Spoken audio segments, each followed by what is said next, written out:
Alors, Mister Guillaume. Ouais, salut Don, ça va? Bon, t'es revenu les Kerguelen, ça s'est bien passé?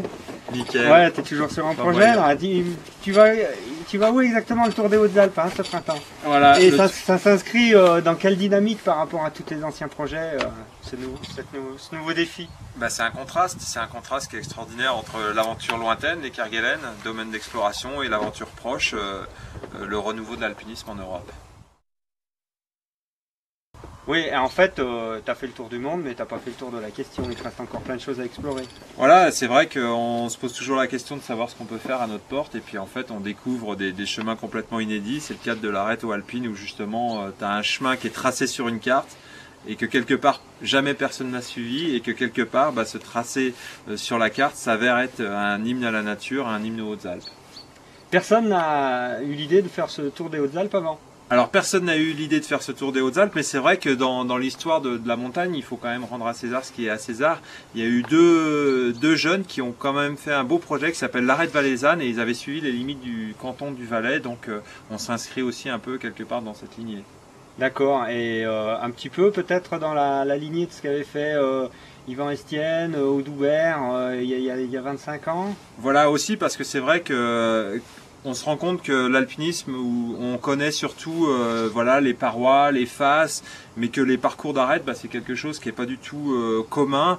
On mesure nettement moins la difficulté que ça peut représenter, et que dans ces années-là, justement, il y a quelqu'un comme Audoubert qui en a fait de nombreuses, que ce soit dans l'Oisans, dans les Pyrénées, et que voilà, on reprend un peu ses traces en amenant aussi quelque chose de neuf, quoi, parce qu'on ne va pas être aussi que dans une dimension alpinistique, et bien dans une multi-activité aussi, quoi.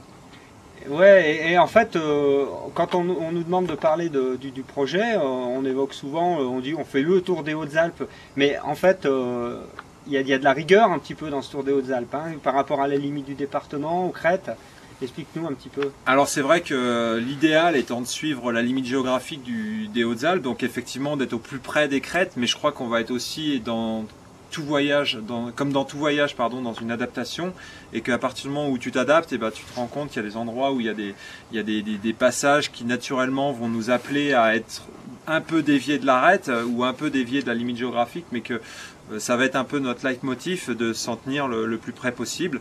Donc ça, c'est la partie idéale. Et puis après, il y aura la partie réalité sur le terrain qui peut-être nous fera dévier de quelques dizaines de mètres. Mais je crois qu'on ne part pas non plus avec des règles très précises, comme a pu le faire par exemple Mike Horn quand il avait suivi l'équateur, où il disait « je m'éloignerai jamais de plus de 40 mètres de l'équateur ». Nous, on se dit on va essayer de rester au plus près, et ça sera déjà bien suffisant.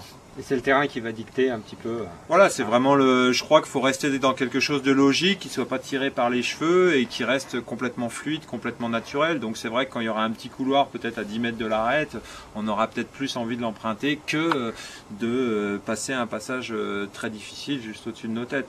Tout en sachant qu'après, on ne va pas non plus être 300 mètres sous la crête. Ça c'est clair. C'est clair. Et on a tous vécu des choses assez différentes à droite à gauche, mais on reste quand même des alpinistes.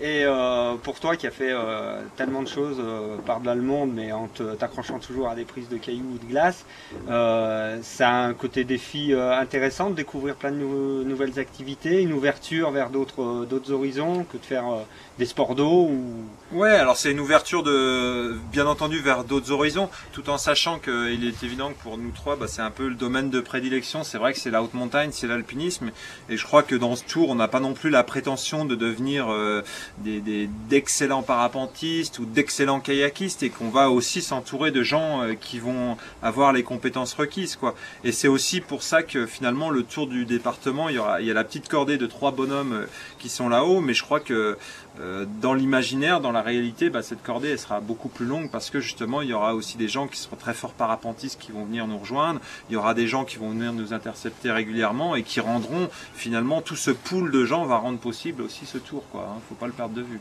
Donc c'est un grand projet avec de grands amis, quoi. Voilà. Et c'est ce qui nous plaît. C'est ce qui nous plaît fondamentalement. Et c'est dément.